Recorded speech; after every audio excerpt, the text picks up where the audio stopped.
Today, going to do a slightly different approach than what we usually do. I want to actually present aspects of the latest situation report that's come into the World Health Organization. I just wanted to show you really one slide which indicates just how the outbreak has evolved over the last few months. Bearing in mind, of course, that as everybody knows, not everybody with COVID is being tested, but this is at least telling us how the cumulative total of nearly 8 million cases of COVID has evolved around the world. And I thought it's important that I share this with you. So if you just hang on a second, I'm going to now share my screen, and those of you who can do so will see the outbreak curve, as we call it, which is the numbers of new cases of COVID that are reported to WHO by day, and then also the numbers of people who are reported to have died as a result of COVID. And you have to bear in mind these are inevitably underestimates, but we can use them at least to understand what is happening. Here we go.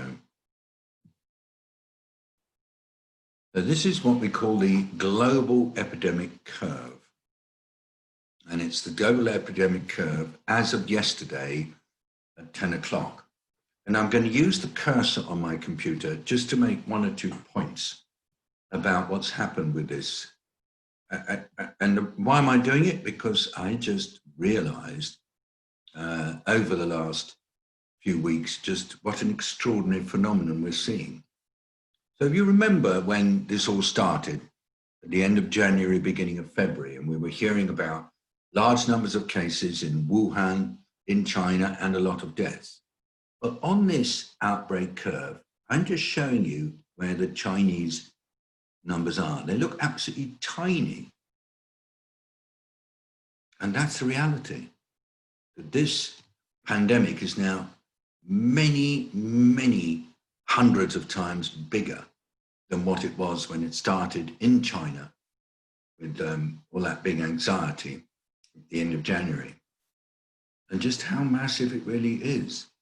So we go along into March, early March, and suddenly those of us who lived in Europe were becoming conscious of a really rapid acceleration. Here it is, rapid acceleration of cases occurring. So the orange bars are cases in Europe, and it's the whole of Europe, stretching through from Ireland to Russia, and then from Norway through Turkey. It actually includes Tajikistan, Uzbekistan. So that's the orange cases there. Now the lower blue ones are Southeast Asia. So that's Indonesia, India, Bangladesh, Pakistan, not so much Pakistan, you have to excuse it. WHO regions are a bit strange, but certainly it's India, Nepal, Bangladesh, and Sri Lanka, and Indonesia, Thailand. So that's this blue bit in the middle here. And then the purple bits of the bars, that's the outbreak advancing in what WHO calls the Eastern Mediterranean region, which is Tunisia, Egypt, also includes Somalia and Sudan, and then goes through right through to Afghanistan. So it's all the Gulf countries, Iran, and the like. And a lot of the early purple here at the beginning, during March and April, that's what was the virus in Iran, if you remember. And then the yellow, building up here, up, and then more and more and more. That's throughout the Americas, from Canada down right through to Chile, including the Caribbean. And then the tiny light green little bits on the top here, these are the cases in Africa. And you can see those light green bits are gradually enlarging. Overall, if you go along the top, rapid acceleration, then a plateau during April and May. But the important thing I want to show you is it's picking up speed again now. And talking to my WHO colleagues, they believe it's picking up speed faster than the numbers show, because they think that there are an awful lot of people with COVID who are not diagnosed because of lack of testing in the poor world. And what I want to stress to you is that whilst the Europe numbers appear to be plateauing and are reducing, so that's that orange bit in the middle here, that in the rest of the world, in Southeast Asia, in the Middle Eastern region, and in the Americas, but this is particularly Latin America and in Africa, this pandemic is really picking up speed. And I just needed to make that point to you to stress what I'm hearing from my friends in WHO, that this is really getting faster and faster. And Michael Ryan said to me today, it's accelerating in all the wrong places, places where health services are not strong. The black line in here, this is numbers of deaths. So you've got the death axis is here, and it's daily death reports. Super variable, but it is interesting that there was a rapid increase in numbers of deaths per day right through into April, and then a drop, not a big drop, but a drop, but still remaining quite high.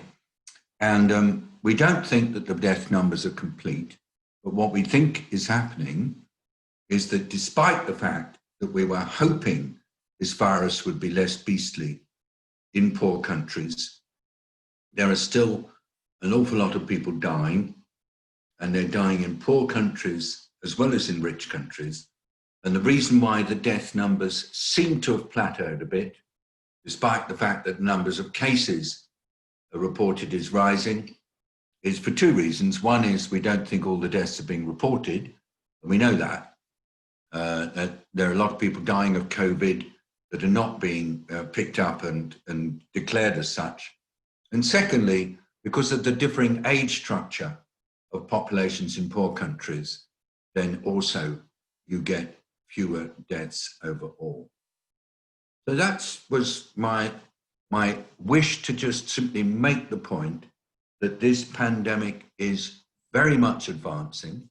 And if I showed you the numbers from individual countries, India and other countries in Southeast Asia, or countries in Latin America like Brazil, or in South Africa, you would see an acceleration.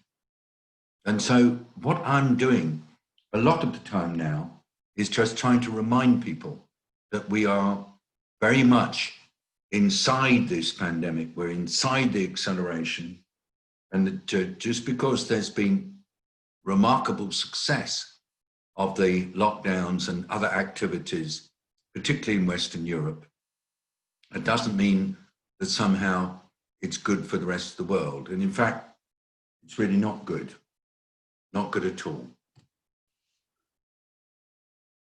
So in addition, as I've said before, the growth of the pandemic in the poor world is among poor people in settings where they tend to live, particularly very densely populated settings.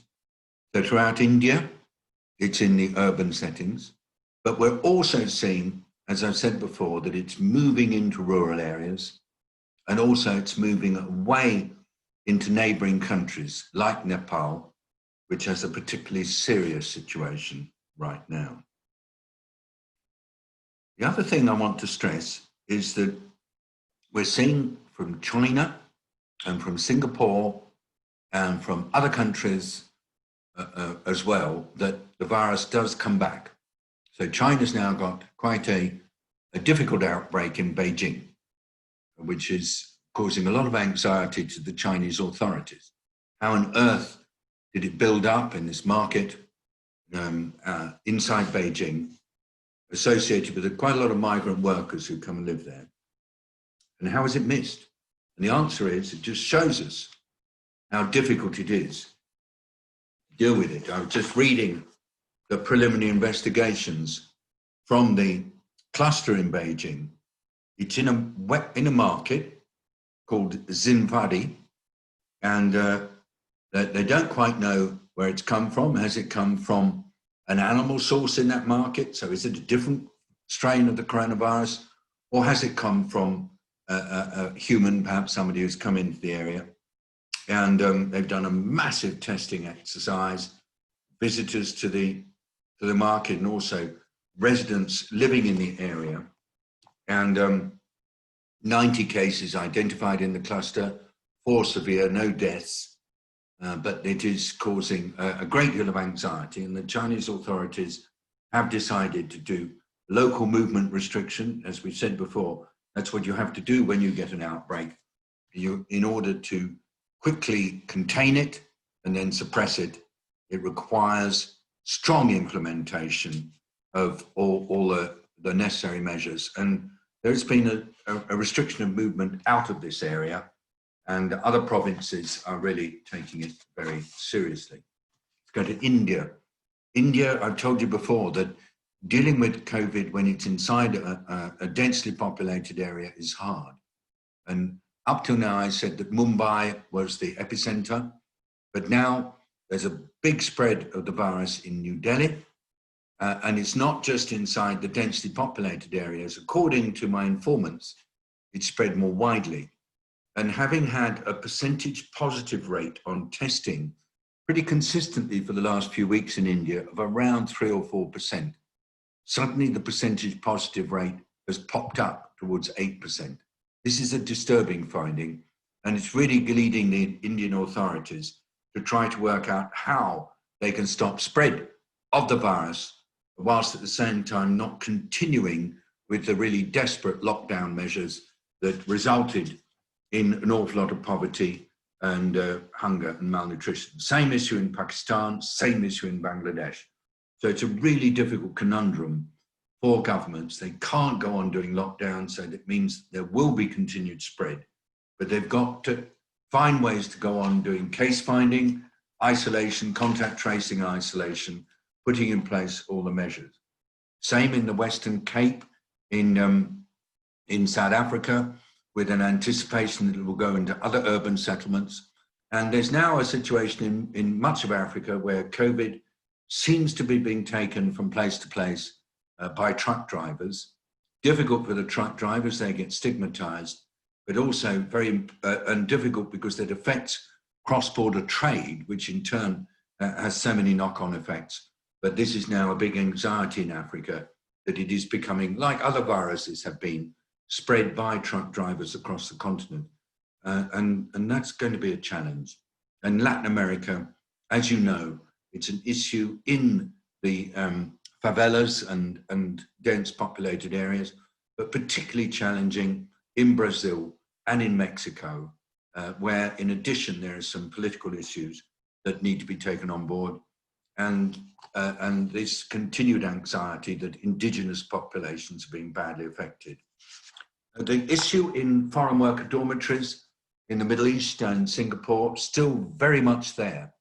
And governments are trying very hard to keep the people in the foreign worker dormitories separate from the rest of the population. That seems to be working, but it's quite interesting just how hard Singapore is having to work to get on top of a rapidly advancing outbreak. Not such high mortality in the foreign workers. They tend to be younger and they seem not to be so severely affected. In summary, as I reach the end of my introduction, as I talk to people from government, as I talk to people in the media and so on, what am I offering with this really severe situation of a disease continuing to spread and particularly affecting poor populations and then poor countries? Number one, please make sure your policies continue to be people-centered and community-based. try as far as possible to give responsibility to community organisations to do everything they can to help people to reduce the risks associated with this disease. Please make sure that you do get people into medical care early if they've got signs of disease, because it's so much easier to save lives through early treatment than if you wait till people are severely ill. Please make sure that you offer people the basics of what they can do to keep themselves healthy. It does mean paying attention to physical distance wherever possible. I'm trying so hard not to get caught up in debates about whether it's 1 meter or 2 meters or 3 meters. I'm just making the point that the closer you are to somebody who's coughing and got the disease, the more likely you are to get it yourself. And the basic line is at least 1 meter, which is why we're so keen not to say 1 meter, at least 1 meter, which means 1.5 or 2 meters in practice. Because if you start saying, well, it's 1 meter, then people will go closer, thinking they're okay. And we really want them not to do that, if at all possible. We also say face protection is key. Taking time to get the messaging right, and there are still a lot of people saying the messaging is not good enough. So we're really saying properly worn face protection, absolutely key, especially if you might have the virus and you want to avoid others getting it. And then paying real attention to protecting those who are most vulnerable, looking after the fact that it is diabetics, it is hypertensives, and it is older people who are really at greatest difficulty, but don't at the same time try to mothball them, because that's just not fair. And then having the capacity in your health departments, interrupt transmission by finding people with disease and isolating them, and then to suppress outbreaks when they build up by local movement restrictions. It is necessary, and we're seeing that more and more. Now, what happens when a new outbreak builds up? What do you do? Well, even near here, right, okay, in one of the schools in Switzerland, in this part of Switzerland, there is COVID, just reported today. They've got to close the school. They've got to make certain that the teachers are able to isolate, that the pupils are able to isolate. And we'll see how long they keep it closed for. I think they're debating how long to do it. And that's also happening in other schools in other parts of the world, in Japan, in South Korea, and in European countries as well. And it's not going to be a smooth path, and people are going to be immensely frustrated about it. But that's where the sense making and leveling and clear communication is so important. I mean, I'm trying to find some way in the UK situation of trying to help ensure that instead of the government being seen to be instructing people what to do, that we move to a point where people themselves are in a better position to make choices and shift from that. So putting people at the center is number one. Number two, get local. Try to make sure the information is local. Try to make sure that it's possible for decisions to be made locally. I'm hearing that in some countries, there's just not the capacity for local decision making. Even local authorities don't have the power to be able to restrict movement so as to contain and suppress outbreaks.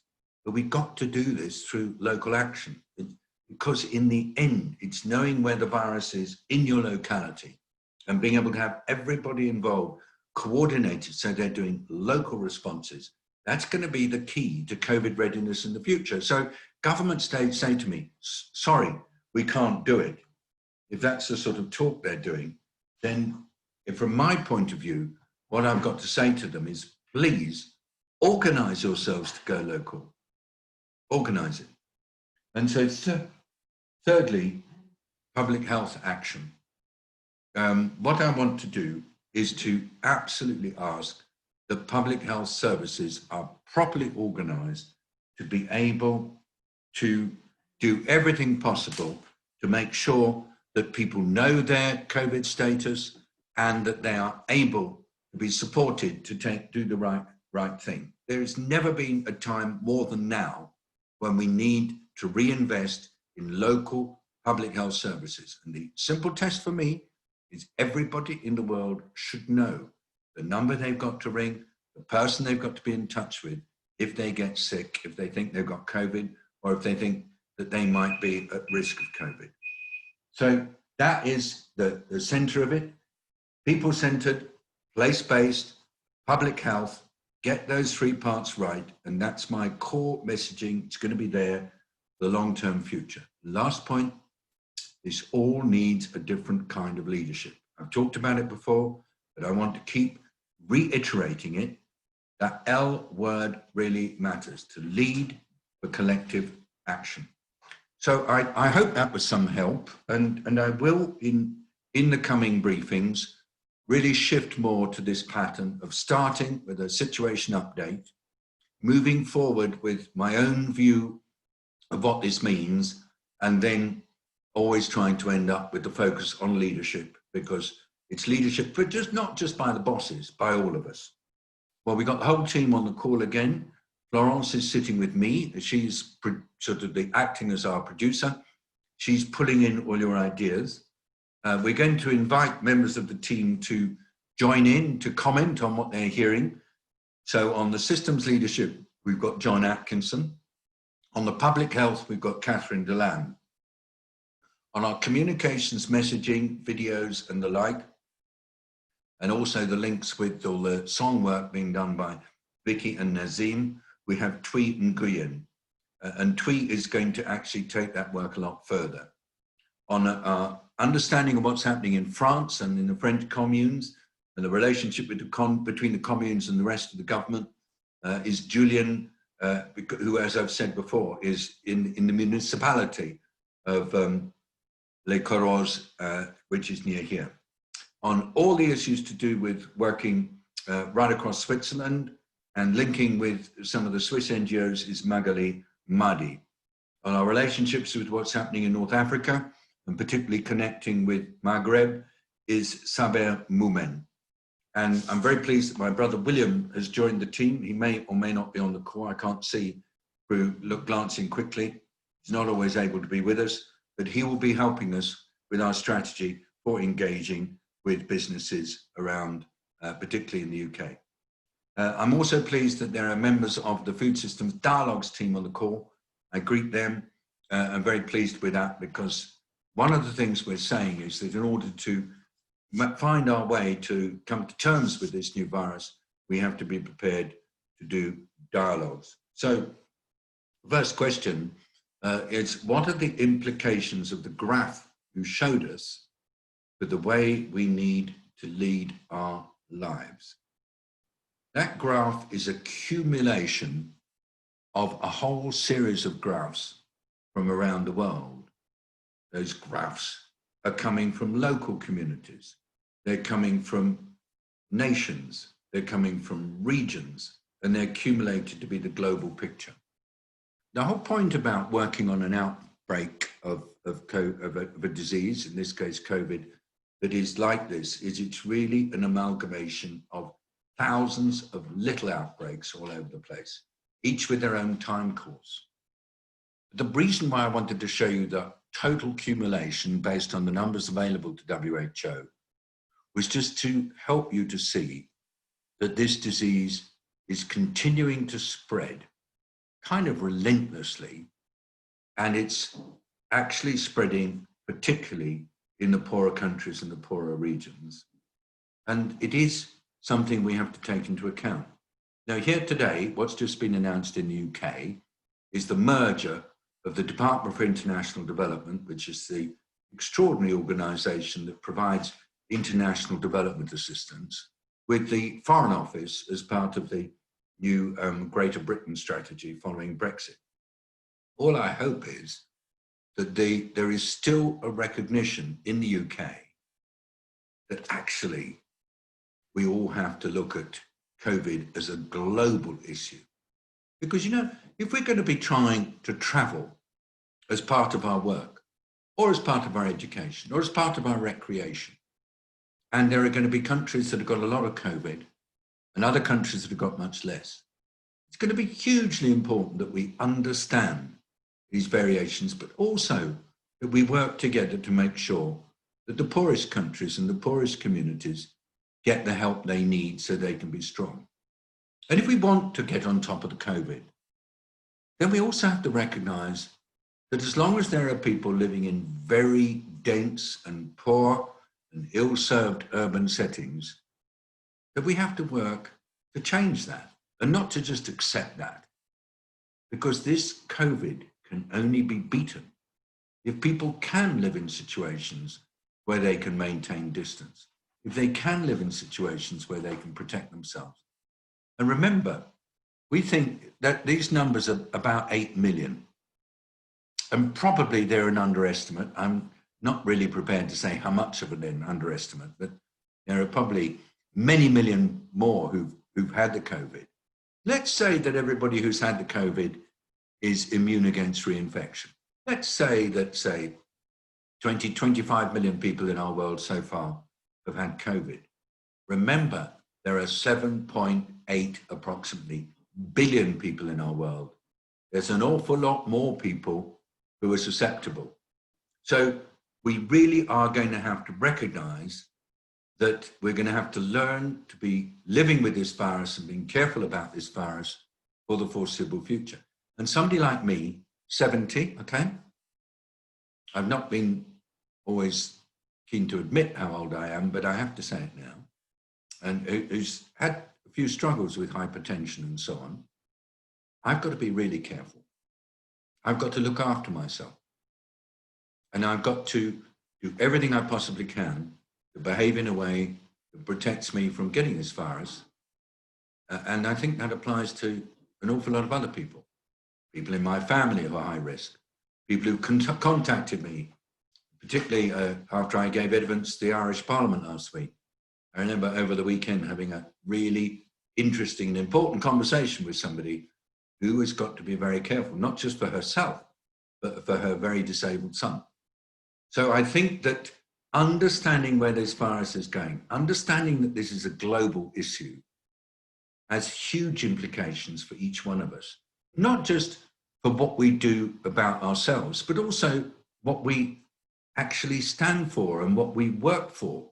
We've got to start really taking seriously the need for equity in people's ability to live and have opportunity and to be able to maintain distance and access services like hygiene services, and equity also in people's working conditions. Because as I've said before, we do know that people who work in meat plants, who work in garment plants, who work in fish packing, they are at huge risk. And often they're people who've got very limited control over their working conditions. So I do think that as we move forward and as we understand the implications of this disease, we need to be focusing on the needs of poor countries, for their health services, both for COVID and for non-COVID. We need to focus on the needs of poor people and their rights and their well-being.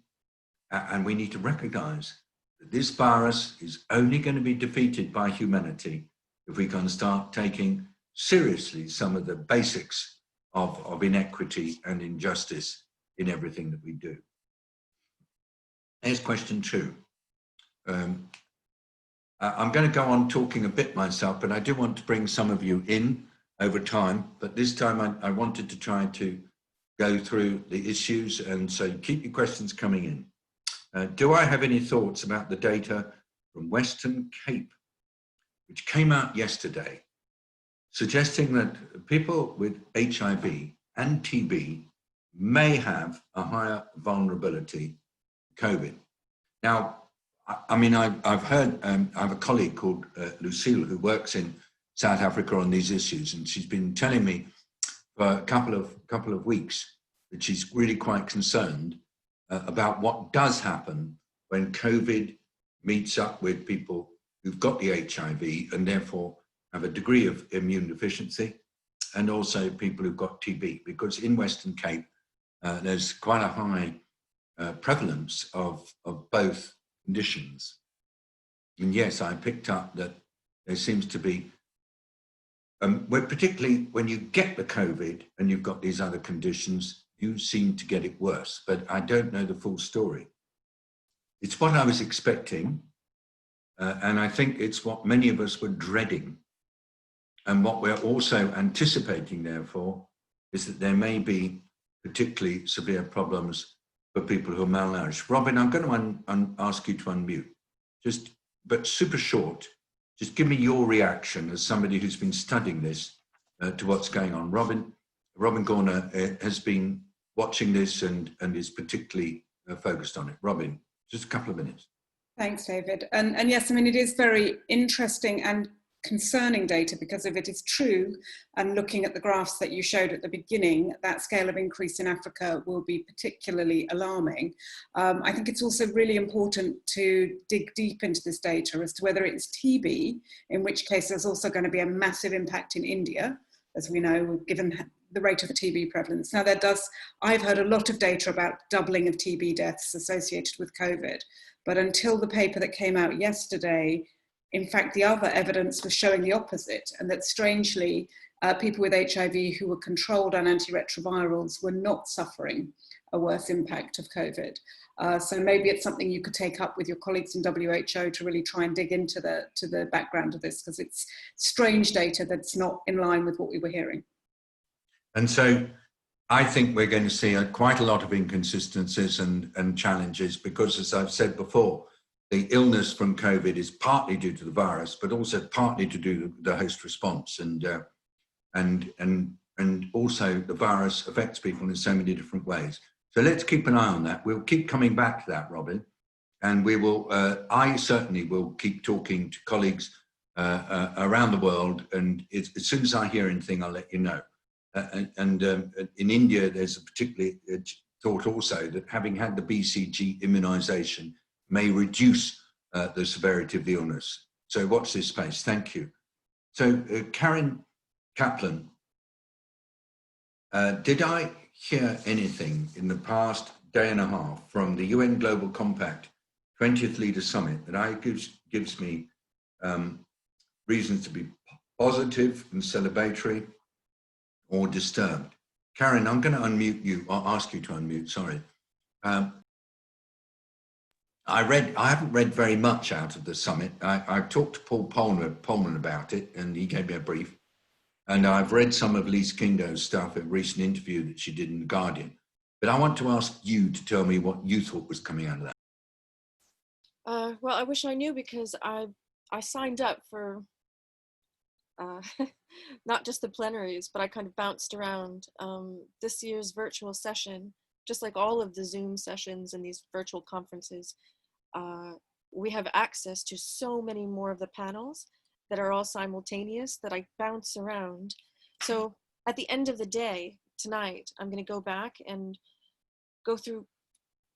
cull through social media to see which companies made announcements, but I'm looking for a general overarching thread if there's a new theme that's come out. I mean, I know it's the SDG action plan, the report that was launched.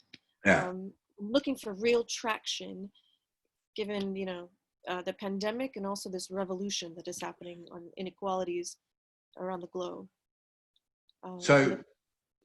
Karen, I think we've got three things running. Number one, I think an increasing number of companies are combining together in their work the combination of going greener, going low carbon, and becoming more focused on health and well-being. Mm-hmm. They're not many, but some household names are really making big shifts. I feel a bit nervous about actually mentioning companies on this briefing, because I don't want to be doing endorsements.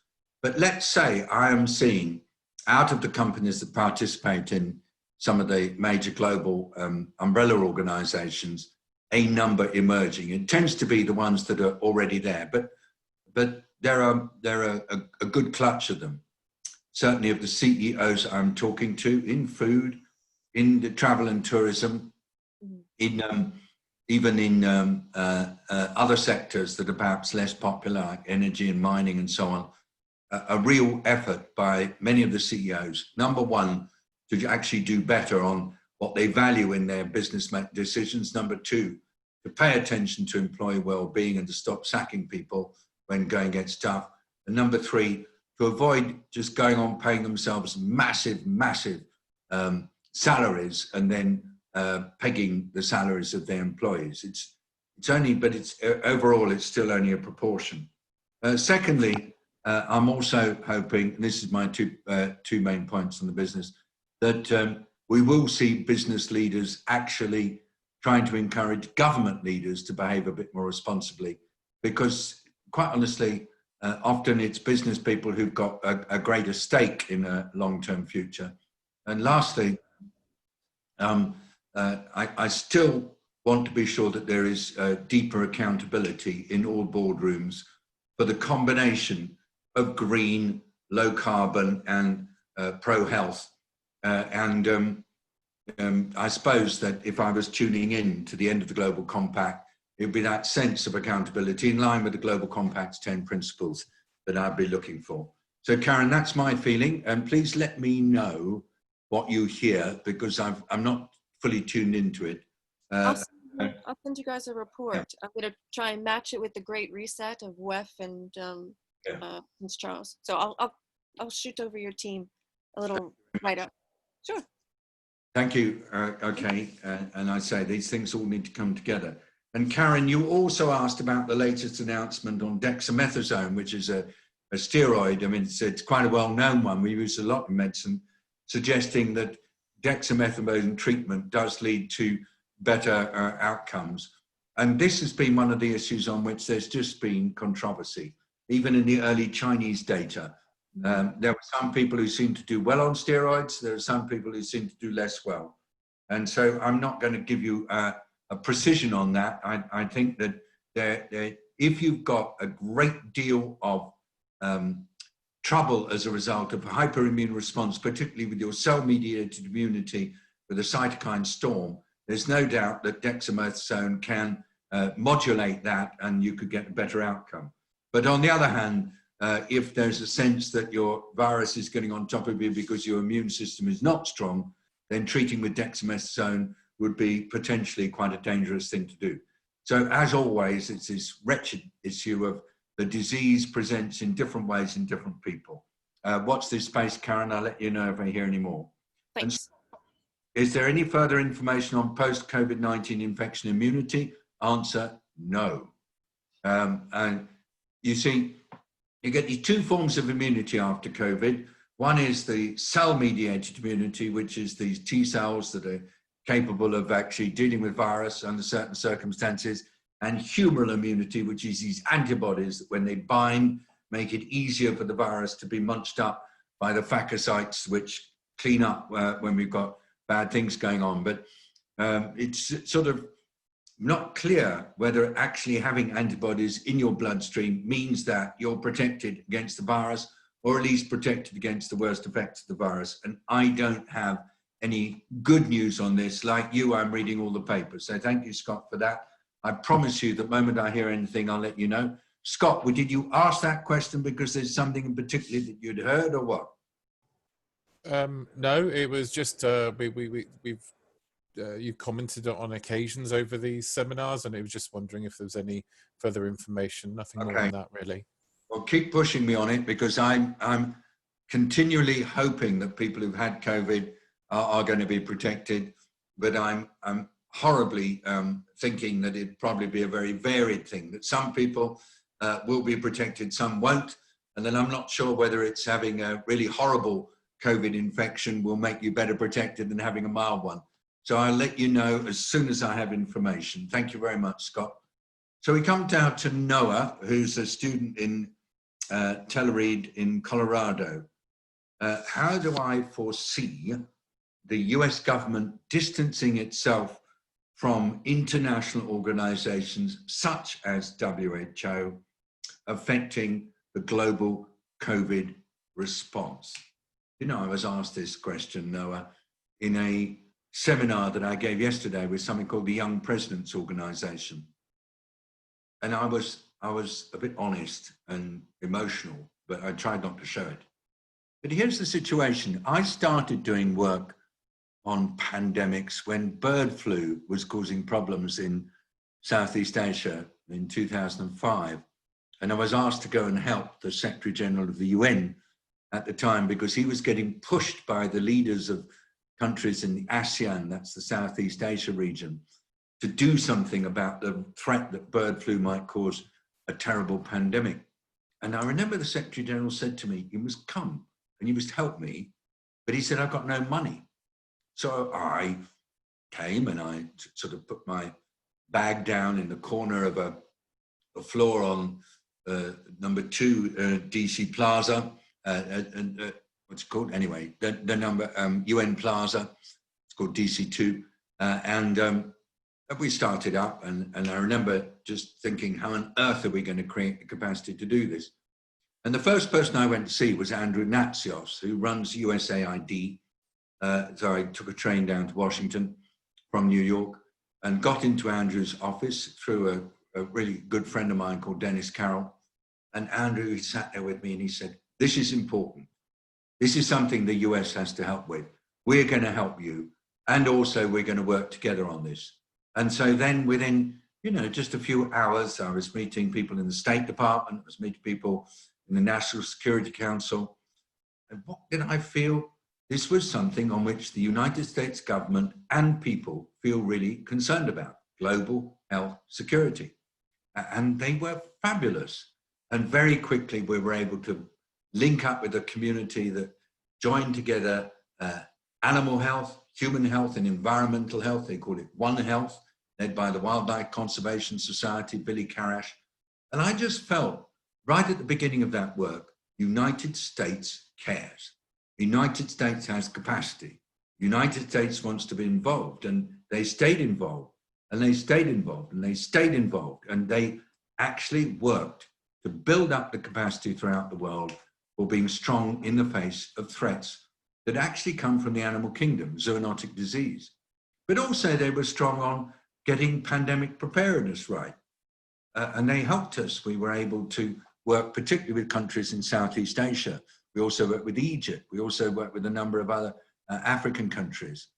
We didn't work with Europe. We didn't work with the US, but we worked with these other countries with something called the UN System Influenza Coordination Office. And it lasted for quite a long time, from 2005 to 2014. And then, like many things, it sort of withered because there was no money. And it's withered more and more. And just only actually less than a year ago, one of the major planks of this whole process, which was a program of looking at viruses that jump from animals to humans, was cut. And so I don't think the US people want to stop working on global health threats. I don't think the US academics want to stop working on it. I don't think that all the energy that we had from so many brilliant US NGOs is going to come to an end, like the Center for Strategic and International Studies. So I'm super disappointed that these people want to withdraw from WHO because there's so much good energy in the US. And I'm also disappointed because doing it without the US makes it so much harder. And that's why I'm so pleased that WHO is continuing the diplomacy with the representative of the US government here saying, okay, we know for political reasons you've got to be beating up on WHO, but really the world needs the US. And not just the US on its own, putting money through some NGOs, but actually US being part of the global fabric, kind of web of responders, because there's just nothing like a strong US, whether it's US military, the US institutions, universities, and also very many civil society organizations like Make America Safe and other such things. And then secondly, I also want to say that I don't understand the rationale for the current decision. If it really was a frustration with WHO, nobody would take out their resources when we're right in the middle of dealing with a pandemic. I mean, and frankly, I think we're at the early stages of dealing with this pandemic. I'd wait until afterwards. I'd wait until the thing had been sorted. And then, yes, I'd call every single person involved to account and ask them what they were doing, including US and European governments and others, because we all need to be called to account. And that's how it always works. After a major situation, when the public health emergency of international concern is declared, we had it after Ebola, we've had it on several other occasions, particularly with a recent Ebola in DRC, you have to do an after-action review. It's written in the treaty, the international health regulations. But wait till afterwards. So there's things about the current decision that I find massively disappointing, because I think the world would benefit from full US participation. And secondly, totally inexplicable, because I just can't understand why you threaten to withdraw and make all this noise and write a 18-point letter when we're right in the middle of the response. But Noah, anything you can do, if you have any kind of contact with Republican legislators, please encourage them to say, yes, of course, WHO needs to be forensically examined and every single person needs to be called to account. But please wait until we feel that collectively we've got this situation under control. And I just point out that in states like Arizona, the case count is rising. So also there's an issue for the United States itself. And also, Noah, how do you convince somebody, it's the second half of your question, I'm seeing your point now. How do you convince somebody who believes strongly in the current administration's values that WHO is an effective organization? So, I appreciate that the current US administration does have some values that are broadly, can be described in terms of America first, America number one, rest of the world is perhaps number 2, 3, or 4. But I would kind of stress that we've always said that the safety and security of the people of any one nation depends on what happens in other nations. And no nation can put a big war around itself with banning people coming in and so on when there's a virus. Viruses always find their way through. And particularly this virus. This virus is beastly. It actually seems to be transmissible before people have symptoms, or even sometimes when people don't have symptoms. This virus is horrible because it does have a mortality that is very disturbing. It kills off a lot of older and unwell people, and no society actually wants to have its ethics and values defined in terms of being able to say bye-bye to older people. And I think that this current administration actually, at heart, shares the values that all human life is equal and that we really don't want to see older people dying. I think this administration in the US does recognize that this is a nasty virus. So at the same time, this administration needs to find somebody else to blame. And obviously it wants to blame another country and it wants to blame WHO. But please remind everybody that the treaty under which the WHO works requires it to always receive what countries offer. WHO has no police powers, has no inspectorate powers. Just keep reminding them that it's not an inspectorate of health. It has to rely on the kindness of all nations. So of course, WHO is nice. Even though I criticize what some governments are doing even now, I really cannot publicly criticize those governments or those leaders. Because if I do, that means that I'm seen as WHO made a criticism. What happens then? The national leader might get angry and say, we'll stop sharing data with WHO. So then what happens? We can't put these graphs up like I just did. We can't explain what's going on. And we can't approach it in a unified way. So we have to be nice to countries. But you know, I was told by a WHO insider today, who was asked by the media to comment on the new outbreaks in Beijing. He said, I can't even go on the media and say anything about it. If I say China's doing well, then I'm accused of sucking up to the Chinese. If I say China's doing badly, then I in turn will get a lot of upset from the Chinese and they won't share the data. So it's a really difficult situation for the WHO right now. But we have to be nice to people because that's the basis on which we work. We receive information from people. And of course, if people feel we're being nasty to them, they'll stop sharing the data. If they stop sharing the data, then we can't explain what's happening. If we can't explain what's happening, we can't help the world get on top of this.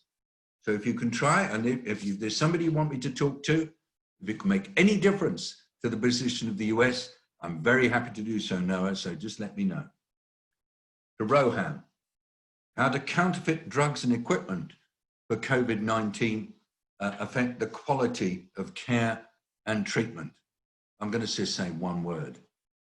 Counterfeit drugs are abhorrent. It is the worst thing in the world when you've got a packet that says that it's an antibiotic or that it's a steroid, or that it's a ACE inhibitor or whatever, and you want to give it in treatment and it's fake, it's terrible. And one of the things I had to really work on some years ago when I was dealing with malaria was counterfeit anti-malarials. And people would often pay huge amounts in order to buy anti-malarial drugs in the villages, particularly in places that were chloroquine resistant. So they'd try to buy artemisinin, and there was a lot of fake artemisinins, particularly in Cambodia. And then they would die, and they'd used up all their savings. It used to make me hopping mad, and I still feel it.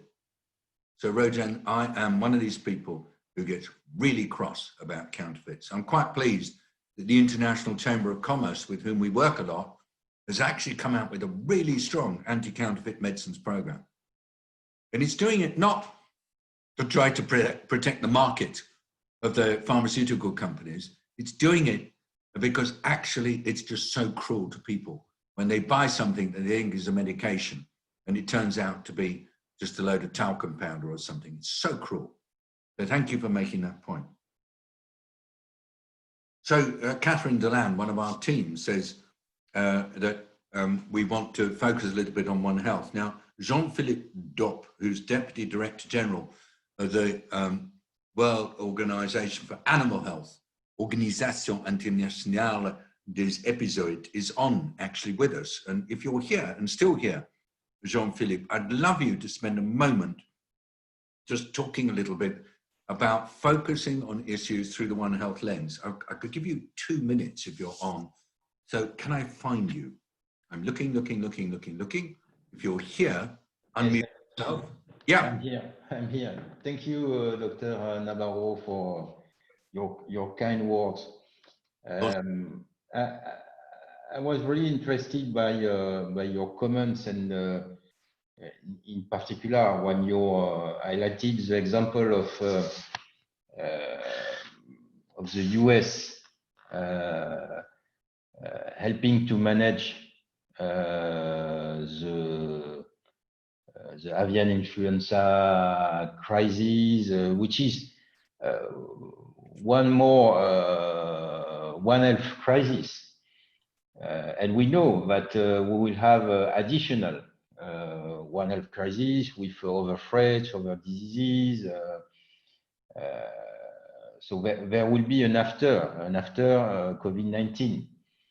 And you were perfectly right when you reminded that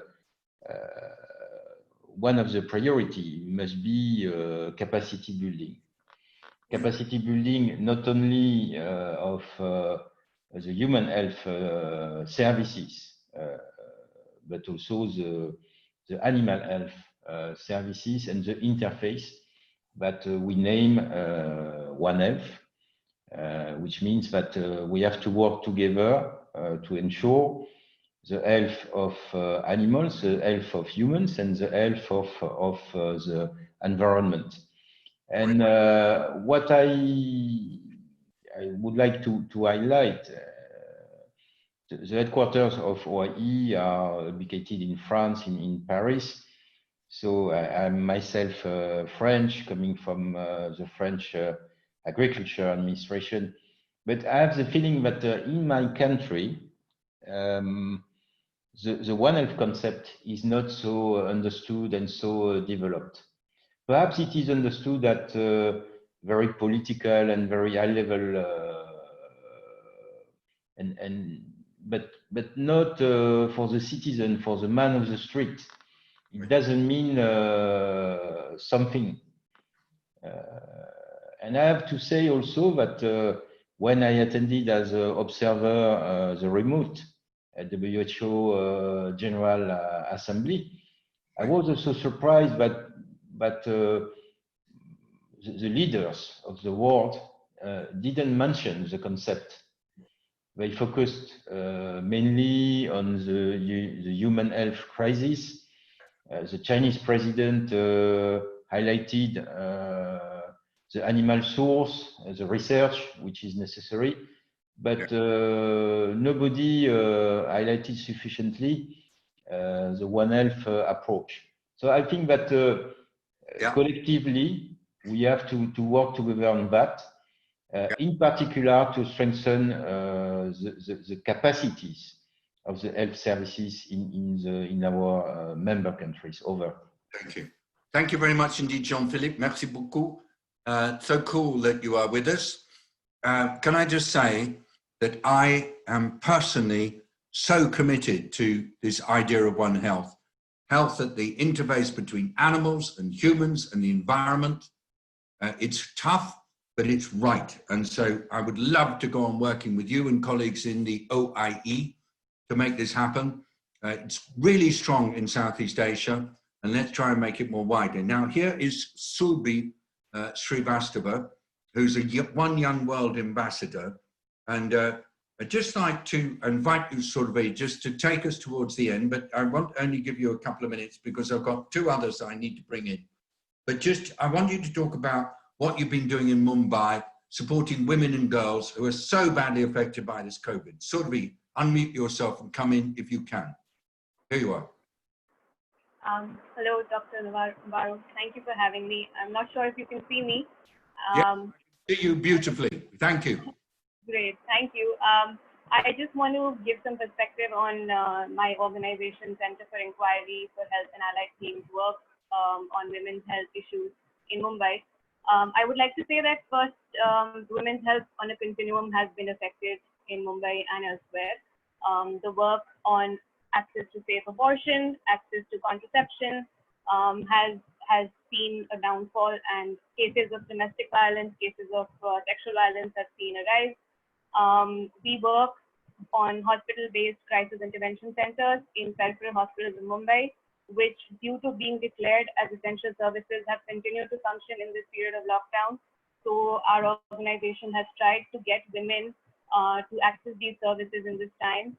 But I would also like to say that the response to COVID has put the focus on women in the hindsight. Other essential services have not seen that much importance laid on them. Where Sehat's role has been modified in this time is to really take stock of how the health system needs to institutionalize interventions to crisis amongst women, and needs to take it on as a responsibility because they are the first link between the women and the health system. So healthcare providers need to be sensitized more and more in the future, and to really take on the role of becoming the link between domestic violence, sexual violence survivors and their health in the future. Thank you so much, Surbi. Could you please continue to do this work?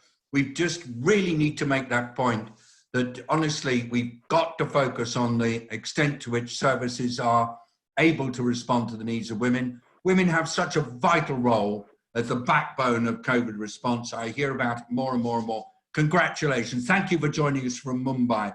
Fawzia Rashid, you're here as well. And I know that you are also working on all these different things. You want to get back to climate. I know that you are at the interface. You want to make sure that climate doesn't get neglected as we're dealing with COVID. 30 seconds introducing what really matters to you. Fawzia, please. Okay, well, I brought, thank you, David, and really interesting discussion. I brought this up for very real reasons of concern that we are parking climate, which is obviously interconnected, and planners like myself, it's understandable that we now need to get back to bare bones work, but I'm also seeing the potential for using this moment to spotlight certain things that we can do on climate. And I just thought, because I know you're interested in this too, that you might have some sights on some of those kinds of initiatives. But just as a for example, on PPE, clearly the climate concerned people are talking about what to do in terms of disposal. But in terms of manufacturing sufficient quantities, maybe this is a moment where we can be thinking of alternatives to reusable plastics or to plastics per se, because people are innovating all over the place, and there's there is a potential to do more. So if there are initiatives out there or funding or people who are thinking about this, I'd appreciate hearing from you. Fawzia, thank you very much indeed. First of all, a colleague wrote saying, what's the connection between movements like Black Lives Matter and the messages around equity and power. And I just thought I'd come out with 3 points based on what you've just said. Number one, all the struggles in which people are involved are connected. The Sustainable Development Agenda is about struggle, and the struggles are not lots of different struggles. They're all interconnected. And we have to just, in all our work and our lives, talk that clearly and try everything we can not to present it as either climate or nature or health equity or gender or whatever. They're all interconnected, and I know you believe that. Number two, there are networks. Some of them are strong, some of them are less strong. We've got to connect the networks together. I will certainly all the time be offering people my understanding of what the networks are, and I will obviously connect with you directly because I can, but whenever I see what the networks are, whether they're on the planetary stuff or the health stuff or nature, what other parts of the equity agenda, I will try to find these networks. I do get very disturbed when I find networks competing because I think that's unhelpful. And lastly, I find that younger people, Fawzia, and I know you do an awful lot of work with youth groups, you know, you can't just simply focus on what people of your age are interested in. For young people, the legacy that you oldies leave has to be one out of which we can see some real shoots for the future. So whether it's on big stuff or small stuff, let's stay interconnected, let's join the networks, and let's be youth focused. Fawzia, last word to you. All fine. I'm aware of some of the networks, and definitely I've got a team of 40 people, and my emphasis is young people because they have the best and brightest ideas. But would be lovely to stay connected on this issue because I'm sure that just moving some ideas around could be useful. Yeah, as always. Thank you very much indeed. Fawzia, I know that you're, I think at least now, Director of Health for either the Aga Khan Foundation or the Aga Khan Development Network, and it's absolutely great that you have that role. So thank you very much indeed for being with us and for making that point. Which is it, Foundation or Development Network, or both? It's the Development Network, but I'm an advisor. I'm not director of, advisor to the director, and obviously mostly on the health services, which include about 400 hospitals and facilities. Brilliant, thank you very much indeed. There are many people with whom I think we have mutual connections on this call. So important that we let them grow, get stronger. I mean, I'm not going to give up. I'm going to go on personally doing whatever I can to help groups come together, to encourage what I call systems leadership, but also to put the person right at the center of that style of leadership and continue to fight for equity and justice. And so, as always, I'd like to thank everybody for being with us. Many, many people who are new, but also people who have been on previous sessions. I like that blend. Please continue to use the chat function to connect with Twee, connect with Florence and others, but most importantly, connect with each other, because more than ever, we need solidarity. With that, I tune out and get on to the next thing, and I know you have to do so, but this is with masses of appreciation and unconditional love and constant stubborn optimism. Bye-bye. Good luck for the future.